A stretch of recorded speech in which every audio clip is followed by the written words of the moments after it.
Hi, folks. We're Tassless today, your pushback channel, and thank you for joining this audio live stream. In this essay, I'd like to go back to the stolen presidential election of 2020. Now, there's little doubt that it was stolen, so and was subverted and was fraudulent, and all we need to know is how it was done. The extent of the fraud, how many people were involved. There was obviously a great deal of pre-planning. I think they lost control of the corrupting process and the fake counting and all that sort of stuff. And it probably spilled over in ways that they didn't quite imagine, the fraudsters this is. But just to go back, according to the outcome, Joe Biden is the most popular president in US history by a country mile. At the time, the all-time record back then for a presidential election, the all-time record, which was again by quite a leap, the all-time record was about 69 million votes, which was Obama's first term, and where the college kids and everything turned out en masse for, oh, he's the first black president. Oh, I'm so morally superior by voting for. So, and yet we can look back now and see that he was just a huge race grifter, or at least his handlers were. I don't think Obama actually made a decision, really. I think it was a globalist. It was a globalist coup of sorts. But 69 million votes was the all-time record for a president in the history of presidential elections. And if you look at it in percentage terms and also in overall vote totals, Obama was a real front runner in terms of votes in that presidential election. So Obama 69 million, but Biden, a guy who didn't campaign at all, whereas Obama campaigned his ass off. He was everywhere. He's quite a good public speaker and so on. The scripts he was given to read were quite good. He reads well off the teleprompter. And Biden did no campaigning. He really struggled to read off a teleprompter and was obviously doddery and was forgetting his lines and was all over the place. Unimpressive speaker by any measure. And yet Biden got over 81 million votes. So he beat Obama's record, Obama having the all-time record. He beat Obama's record by 12.5 million votes. And we're supposed to believe that that's genuine. Obama campaigning his ass off, Biden not campaigning at all. Obama quite a good, effective speaker, Biden a hopeless fucking speaker. And yet Biden gets 12.5 million more votes than Obama got. Now, quite clearly, you don't need to be an actuary or a rocket scientist to say, "Oh, gee, that looks a bit strange. Wow, we should really have a closer look at this." Anybody with half a brain would say that. But somehow we're supposed to believe it was a totally legitimate election and that Biden got every vote because of his kick-ass policies and so on and so forth. Now, it was impossible to investigate the veracity of that election while the Democrats and their globalist goons were in charge. I mean, they rigged it and fixed it. They were hardly likely to allow any decent examination.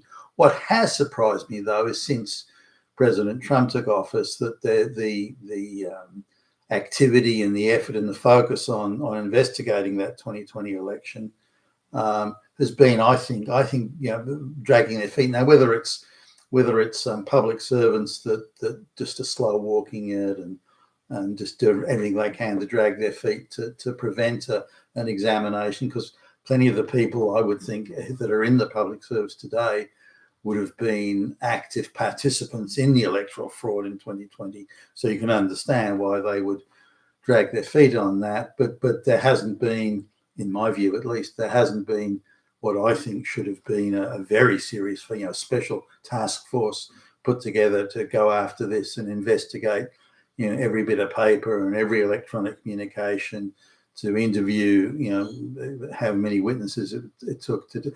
Now, the idea of overturning the result, I mean, that's too late now, I think.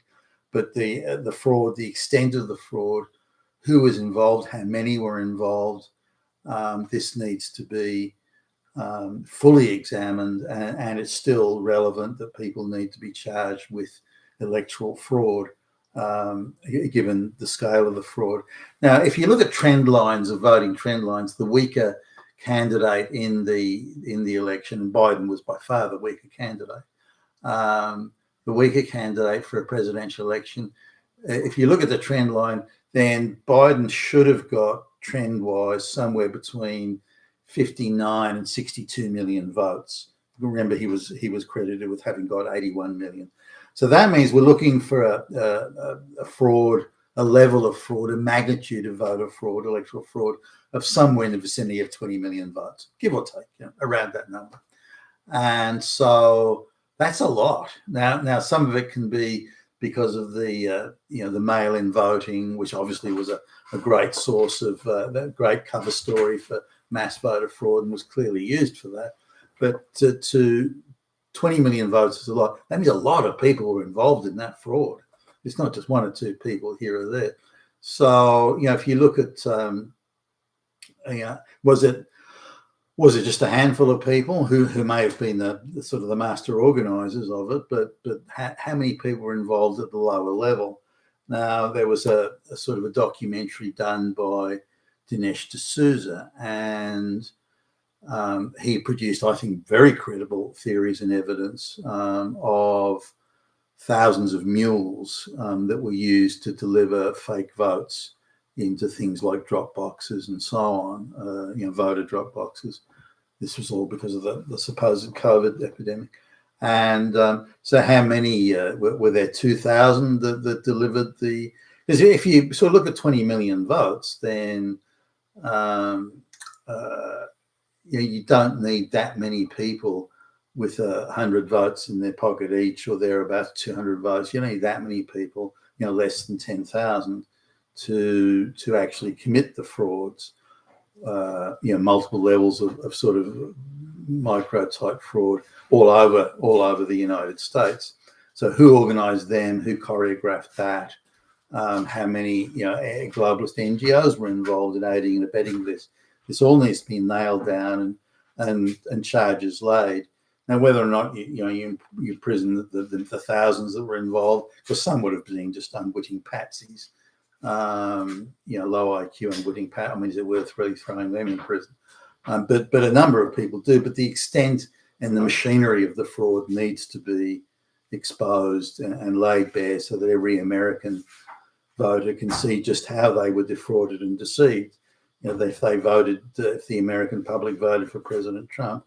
Now, that machinery of voting fraud, electoral fraud, was still in place in the previous American election. Remember, Kamala Harris, one of the least impressive presidential candidates you could possibly imagine, got the fourth highest vote of any presidential candidate in history. So the fourth highest, beating Obama quite handsomely. So when you look at that, you say, well, hey, hold on a minute, that's insane. So we can sort of reasonably assume that there was still, give or take, about 10 million fraudulent votes in the system. It's much harder for them to do the fraud when there was no COVID cover story of mass voter mail-outs and mail-in votes. And much harder for them there, but they still did a pretty decent job. Again, I think they delivered 10, give or take, 10 million fraudulent votes to Obama, to Kamala rather, and that she, in reality, would have got somewhere, say, 62 million votes, give or take, in that last presidential election. So there's still, I believe, massive fraud in the system, and I'm surprised that the Trump administration has been so slow in chasing it down. I would be all over, if it were up to me, which it's not, by the way, I'd be all over it. So, and it again, just for the public confidence and in electoral integrity, it needs to be investigated forensically, I would argue. Now, along those lines, the US Civil Rights Division, and again, I think a special task force should have been put together for this, but in the Civil Rights Division of the United States Department of Justice. The person heading that up is Harmeet Dillon. Harmeet is an Indian-born, I think Punjabi Sikh from off the top of my head, and who went to Britain as a child and then came to America. She's got hardly any Indian accent, but she's been, as I understand it, has been married 3 times to 2 other Punjabi Sikhs. So I don't know to what extent she's actually integrating into the US society. Nonetheless, she's got that job, and she's been quite active in legal circles. For example, lawsuits against COVID, lockdown type stuff. But the description on Wikipedia is less than flattering. It makes her out to be a loser who's never accomplished anything. I don't agree with that. But Harmeet Dillon has been asking, as I understand it, the state government of Georgia to hand over all the material they have related to the 2020 election. Now, bear in mind that in that election, there was quite clear that a number of Georgia was a Republican at the time, that the Republican states were also very much in bed with the globalists and were more than happy to sell out President Trump during that election, more than happy to sell him out. And I would have thought the Republicans, if they weren't particularly pro-Trump, would have at the very least have stayed neutral, but that they would have actively and aggressively aided and abetted Joe Biden's campaign, which was the globalists' campaign. That sort of took me by surprise. I wouldn't have anticipated that. But nonetheless, there you are. Now, it was also clear that the state government, I think it was Kemp and the Attorney General Raffensperger, they were, in my view, doing everything they could to frustrate Trump's attempt to have investigate the election. And why were there thousands of voters in one address? Why did all of those voters vote Biden? And why were there breaks in the chain of custody of voting collection? Voting boxes, sealed voting boxes. Why were there breaks in the chain of custody? Why were mail-in voters not signature matched? And very legitimate questions. And yet, by my reading of it, that Republican state government did everything they could to frustrate Trump's effort to do to have an examination of the election. And my guess is Trump probably won that by about 25,000 votes, rather than Biden winning it by 11. So, but that's just in one state. So this needs to be examined. Who was involved? What extent was the fraud?